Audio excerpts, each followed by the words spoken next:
constitutionnel joxe na ko wëyaat daal di tëddee njaaxaanaay jëm ci li nga xamante ne nii moom moo di wàllub yoon ak yoonal gi nga xamante ni moom la daal di nekkee ndax dañaa daal di gisoon ñi nga xamante ne nii ñoom ñoo fare ci ku jég politique gi demoon saisir ji conseil constitutionnel wala doon ko waaj a saisir ngir li nga xamante ni moom moo di loi interprétative bi tey mu daal di mel ni la ñu doon daw ñoom ñi nga xamante ni ñoo faree ci ku jég politique gi conseil constitutionnel tranché na et que ñi fi nekkoon doon def ñooñu yoon mënees na leen a topp ci mbir mi. waaw c'est ça man en fait la satisfaction bi ma ci am. c'est de deux ordres mooy kenn ku ci nekk camp ba nga féete jouir nga de droit yi la yoon may ba mu mat sëkk. la majorité jàllale na loi interprétative fa mu ko war a jàllale discuter nañ ko en commission nañ ko war a discuter jàllale nañ ko en plénière voté ko en toute tranquillité donc toutes les procédures ont été respectées. loi nag moo jox la possibilité effectivement ku bëgg a opposé woon ci loi interprétative bi nga dem déposer un recours effectivement au niveau du conseil constitutionnel. déposer nañ recours bi parce que ci seeni biir itam am na ci ay kàngam am na ci ay boroom xam-xam déposer nañ ko conseil constitutionnel effectivement rejeté na cette loi jusque là tout est ok. beneen affaire mooy dafay wane la bonne santé de nos institutions. parce que tolloon nañ nag jamono joo xamante ni nekkoon ci opposition am yaakaar ni boo dugalee effectivement une demande au niveau de certaines juridictions danañ ci mën a accéder. ba di ko jox sax poursuite effectivement xelu ñu bari dalu ci woon. donc là c'est effectivement un signal bu ñu envoyé ci la bonne santé de nos institutions. que ni effectivement il y a aucune ingérence boo xamante ni exécutif mi ngi koy def ci wàllu judiciaire bi. donc ça c'est un autre indicateur beneen affaire mooy et je le disais très souvent. c'est-à-dire il faut qu'on soit d'accord ñun ñëpp ci qu'est-ce qu'on poursuit. ñun en réalité qu'est-ce qu'on veut. xam nga donc su fekkee ne dañoo bëgg maanaam ñi rey nit ñi gaañ nit ñi torturer ña leen ko sant ñu boole leen ci benn lot ak ñi nga xamante ne dañu doon taalipana nañ ko wax. su fekkee nag dañoo bëgg effectivement ña doon rey di gaañ di commandité également ñooñu rëcc. nañ ko wax léegi nag de toute façon am na ci ñoo xamante ni benn groupe de Sénégalais boo xamante ni wala benn majorité de Sénégalais boo xamante ni dañ ne quel que soit alpha ak ku ñu ciy mënti baal ak yu demee noonu il faut pas que ñi rayee ñi gaañe. ñi leen ko doon sant échappé. loolu au moins man jàpp naa ne tous les Sénégalais quel que soit boor boo mënti nekk xanaa war nga cee mën a dëppoo. léegi nag loolu effectivement ça a été réglé pour man. ci biir réponse au conseil constitutionnel. parce que en réalité c'est ça qui était poursuivi par la loi interprétative bi dara tax ko jóg lu dul képp lépp loo xam ne crime de sang la waruñu ko mën a bàyyi noonu mu sedd. ndax effectivement seeni parents yaa ngi fii ka dem moom dem na yërmande suñu borom lañ koy ñaanal. mais ñi fi des mooy ay waajuram yi nga xamante ñoo des ak seen naqar. ñooñu au moins il faut que ñu am benn sentiment de justice a été rendu. te loolu pour ñu mën koo def il fallait que effectivement cette loi interprétative soit définitivement. cette loi d'amnistie soit définitivement claire. xam nga gis nga réponse au conseil constitutionnel bi xam nga beneen affaire bi muy réglé mooy lan. mooy inquiétude bi nga xamante ne Amadou Ba moom la amoon. mu ne tey mën nga dem par exemple benn tribunal nga dem n'importe où demal Ziguinchor par exemple. ñu jël benn acte juge bi ne man de li ma gis ci lii manifestation politique laa ci gis. nga dem à Thiès juge bi ne gisuma ci loolu.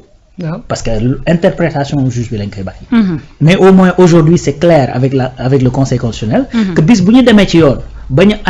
enquête ba gis ne waa ji li ñu koy toppee rey nit la. wala gaañ nit wala effectivement commandité pour que ñu rey nit wala ñu gaañ ko. su boobaa juge bi day xam pertinemment que ni. effectivement kii waru koo toppee manifestation politique da ko war a toppee pour crime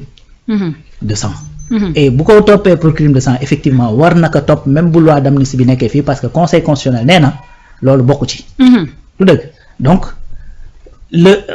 la méthodologie a changé méthodologie sax entre guillemets du méthodologie mais en réalité l'objectif qui était poursuivi par effectivement la loi interprétative cet objectif il a été atteint pour moi parce que li coow lii bari yëpp c'était pour que effectivement au niveau de la loi qu'on reconnaisse que ni les crimes de sang bokku ci comme ni ko Aïssata Tall Sall waxee ne woon ci la bokk à l'Assemblée nationale. Voilà moom Ismaïla Madior Fall daal di toogoon fële ca Maïmouna Ndour Faye daal di xamle ni daal ne dafa daal di couvrir tamit li nga xamante ni moom moo di loi d'amnistie boobee ñi nga xamante ni ñoom ñoo ci daal di ñàkk seen bakkan di affaire Fulbert Sambou ak Didier Badji génnaat daal ne ab lapsus dafa daal di juum. kon ñoo xamee ko noonu ñi nga xamante ni dañ leen a faat ak ñi nga xamante ni dañ leen a torturer lépp lu xeetoo wàllu assassinat wàllum torture ak acte barbare yu ni mel loolee loi d'amnistie bi couvrir ko loi ba nga xamante ni sa si le tempe daal dinañu koy rejeter muy loi interprétative bu Amadou Ba numéro 2 conseil constitutionnel moo daal di def lu ni mel mais Alaaji Rawaan tey lii est-ce que nekkul benn défaite jëmee ci li nga xamante ni moo di régime en place bi jëmee ci majorité parlementaire bi nekk assemblée nationale. non du défaite xam nga lu tax du défaite en fait moo tax sànq ma préciser ne ban objectif la ñuy poursuivre xam la c'est-à-dire man quel que soit c'est-à-dire tey pour man bu fekkoon ni dañuy dugal 50 000 lois ñu rejeter les 50 000 lois mais à la fin de ces rejets là que les crimes de sang soient jugés ben en réalité qui perd en réalité kan moo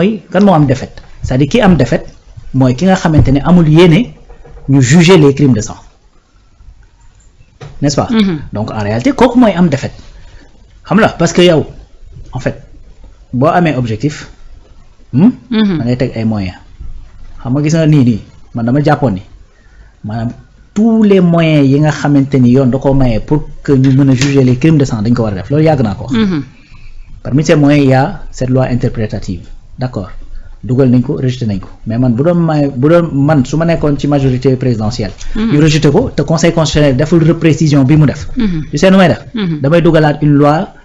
expressément rétroactive damay rejeter loi bi dama koy abroger ba pare dugal une loi expressément rétroactive su ma demaatee conseil constitutionnel da koy rejeter waat danaan effectivement c'est expressément rétroactive alors que l'article 9 mooy li professeur Ngouda Mboup doon wax ak dimbali ma ci ki ne TFM kii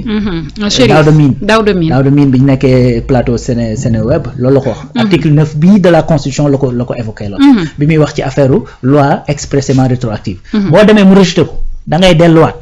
def abrogation totale bu ko defee au moins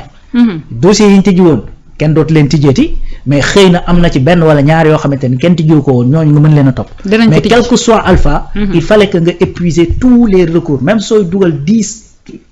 loi nga koy rejeter lépp il faut nga wane sa volonté bi nga bëgg ne dama bëgg ñu juger effectivement les crimes de sang léegi nag encore une fois l'objectif poursuivi moo nekkoon ñu juger les crimes de sang méthodologie bi nga utiliser rejeter nañ ko mais atteindre nga sa objectif parce que le conseil constitutionnel a précisé effectivement ci texte bi mu jot que yow la nga bëggoon mu bañ a bokk ci loi d'amnistie bi bokku ci moo waral sax ba avocat bi nga xamante ne ni moom moo daal di nekk Juan Branco génn na léegi ca tekkaaralam nga def ab tweet mu ngi noonu mu daal di ne la saisine de la Cour pénale internationale par les autorités du Sénégal à l'encontre de monsieur Macky Sall est facilitée par le rejet de la loi interprétative. Il appartient désormais au président de la République et au premier ministre d'y procéder s'il le souhaite maanaam moom Juan Branco nee na ñu daal di dem daal di sàkku ji cour pénale internationale ngir daal di atte ñi nga xamante ne ni ay autorité la ñu woon nekkoon fii ci diwaanu Sénégal rawatina président Macky Sall daal di nay doon loo xamante ne lu gën a tee yomb la ginnaaw conseil constitutionnel ba mu daal di rejeté li nga xamante ne moom moo di loi interprétative boobee nee na nag cëggal guy ga moo nga daal di des ci président de la République ak premier ministre am Ousmane Sonko ngir ñu daal di jug daal di procéder maanaam daal di koy doxal bu fekkee